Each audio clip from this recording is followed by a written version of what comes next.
Python সিরিজের আজকের ভিডিওতে আমরা জানব কনক্যাটেনেশন সম্পর্কে। সহজ ভাষায় বললে কনক্যাটেনেশন মানে হলো দুই বা তার বেশি স্ট্রিং টাইপ ডেটাকে জোড়া লাগানো বা একসঙ্গে যুক্ত করা।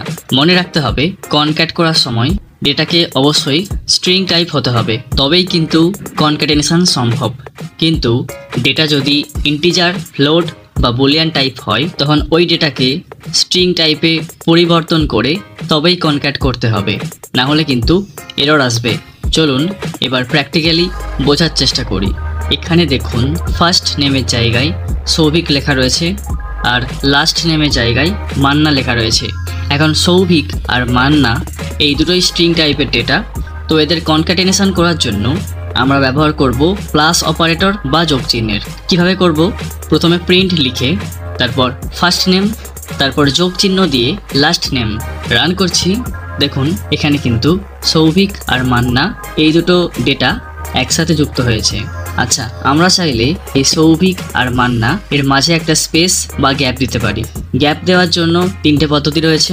আমরা চাইলে সৌভিক লেখাটার শেষে একটা স্পেস দিতে পারি। দেখুন এখানে সৌভিক আর মান্না এর মাঝে কিন্তু একটা গ্যাপ সৃষ্টি হয়েছে। অথবা আমরা চাইলে সৌভিক লেখাটার শেষে স্পেস না দিয়ে মান্না লেখাটার আগে স্পেস দিতে পারি। দেখুন এক্ষেত্রেও কিন্তু সৌভিক আর মান্না লেখার মাঝে একটা গ্যাপ সৃষ্টি হয়েছে।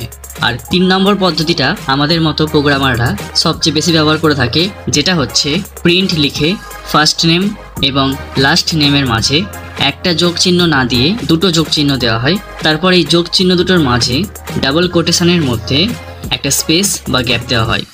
আচ্ছা, এই জিনিসটা যাদের মাথার উপর দিয়ে গেল তাদেরকে সহজ করে বোঝাচ্ছি। দেখুন ডাবল কোটেশনের মধ্যে যা লেখা হয় সেটাই কিন্তু একটা স্ট্রিং, এটা আমরা আগে থেকে জানি। এখানে যেহেতু ডাবল কোটেশন দেওয়া আছে, হ্যাঁ এটা ঠিক যে এর মধ্যে কোনো ডেটা স্টোর নেই, শুধু একটা স্পেস রয়েছে, তারপরেও কিন্তু এটা একটা স্ট্রিং। মনে রাখবেন কোনো ডেটা বা ভ্যালু থাকুক বা না থাকুক, ডাবল কোটেশন থাকলেই সেটা কিন্তু স্ট্রিং হিসাবে ধরা হবে। তার মানে কি দাঁড়ালো? ফার্স্ট নেম আর লাস্ট নেমের মধ্যে যে ভ্যালুটা স্টোর ছিল সেটা আগে থেকেই একটা স্ট্রিং। আর এক্ষুনি বললাম যোগ চিহ্নের মাঝে যে ডাবল কোটেশন রয়েছে এটাও একটা স্ট্রিং। তাহলে কি দাঁড়ালো? এখানে দুটো যোগ চিহ্ন দিয়ে তিনটে স্ট্রিংকে একসাথে যুক্ত করা হয়েছে। আচ্ছা, এবার রান করে দেখাচ্ছি। দেখুন এখানে আগের মতোই কিন্তু আউটপুট শো করছে। আচ্ছা, এবার একটা প্রশ্ন দিচ্ছি। এখানে এ, বি এবং সি তিনটে ভ্যারিয়েবলের মধ্যে তিনটে ভ্যালু স্টোর রয়েছে, আর নিচে এখানে আমি আউটপুট দিয়েছি। আপনাদেরকে প্রিন্টের ভেতরে কি এমন লিখতে হবে যাতে এরকম আউটপুট শো করে, সেটা নিচে কমেন্ট করে জানাতে হবে। আচ্ছা, আমরা এবার আরও একটা উদাহরণ দেখব। এখানে দেখুন নেমের মধ্যে সৌভিক লেখা রয়েছে আর এখানে কোটেশনের মধ্যে মাই নেম ইজ লিখে যোগ চিহ্ন দিয়ে নেম ভেরিয়েবলটা লিখে দিয়েছি। দুটো যেহেতু স্ট্রিং তাই এটা কনক্যাটেনেশন হয়ে যাবে। রান করে দেখাচ্ছি, দেখুন মাই নেম ইজ সৌভিক লেখাটা শো করছে। আচ্ছা, এবার আরও একটা প্রশ্ন দিচ্ছি। এখানে প্রিন্টের ভেতরে কি লিখলে এরকম আউটপুট শো করবে সেটা নিচে কমেন্ট করে জানাতে হবে। আচ্ছা, যারা ভাবছেন এই যে কনক্যাটেনেশন শিখছি এর অ্যাকচুয়াল ব্যবহার কি, তাদের বলি কনক্যাটেনেশনের মাধ্যমে আমরা কোনো ইউজারের নাম তৈরি করতে পারি, একটি পুরো বাক্য বানাতে পারি, ইউআরএল তৈরি করতে পারি, মানে এক কথায় বললে একটা ডাইনামিক আউটপুট তৈরি করতে পারি। একটা উদাহরণ দিচ্ছি তাহলে বুঝতে পারবেন। যখন আমরা অনলাইনে কোনো ফর্ম ফিল আপ করি তারপর আমাদেরকে যে প্রিন্ট আউটটা দেওয়া হয় এটা কিন্তু সাজিয়ে গুছিয়ে লেখা থাকে, এটাই কিন্তু কনক্যাটেনেশনের মাধ্যমে করা হয়। আশা করি এবার বুঝতে পেরেছেন পাইথন প্রোগ্রামিংয়ে কনক্যাটেনেশন কতটা গুরুত্বপূর্ণ। আচ্ছা, একটু আগে আমি বলেছিলাম শুধুমাত্র স্ট্রিং টাইপ ডেটাকেই কনক্যাটেনেট করা যায়। স্ট্রিং টাইপ ছাড়া অন্য কোনো টাইপের ডেটা হলে, যেমন কি ইন্টিজার, ফ্লোট, বুলিয়ান, এদেরকে কিন্তু সরাসরি কনক্যাটেনেশন করা যায় না।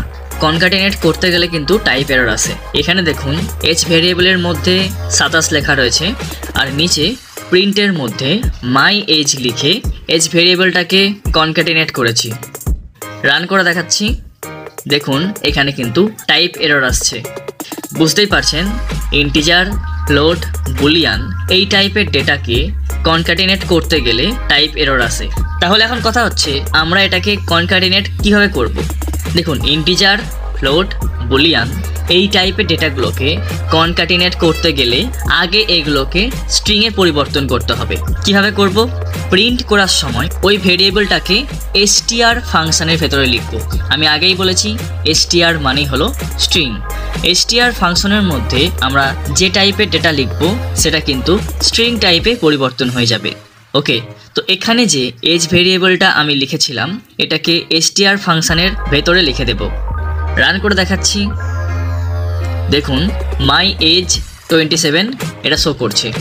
ভালো করে বুঝিয়ে দিচ্ছি, মাই এজ আগে থেকে একটা স্ট্রিং ছিল, এখন str ফাংশনের ভেতরে এজ ভ্যারিয়েবলটা লেখার ফলে এটাও কিন্তু এখন একটা স্ট্রিং টাইপ ডেটা। যাই হোক, এবার এই প্রোগ্রামটা দেখে এক্ষুনি যা বললাম সেটা বোঝার চেষ্টা করুন। যদি না বুঝতে পারেন নিচে কমেন্ট করে জানান। আশা করি কনক্যাটেনেশন সম্পর্কে আপনাদেরকে বোঝাতে পেরেছি। নেক্সট ভিডিওতে আমরা জানবো কমেন্ট সম্পর্কে। আজকে ভিডিওটা যদি ভালো লেগে থাকে তাহলে ভিডিওটাতে অবশ্যই একটা লাইক দেবেন, আর এই ধরনের ভিডিও মিস করতে না চাইলে চ্যানেলটা সাবস্ক্রাইব করে নোটিফিকেশন বেলটা অন করে অল সিলেক্ট করে নেবেন। সো আজকের জন্য এতটাই, দেখা হচ্ছে নেক্সট কোনো একটা ভিডিওতে। ততক্ষণের জন্য গুড বাই।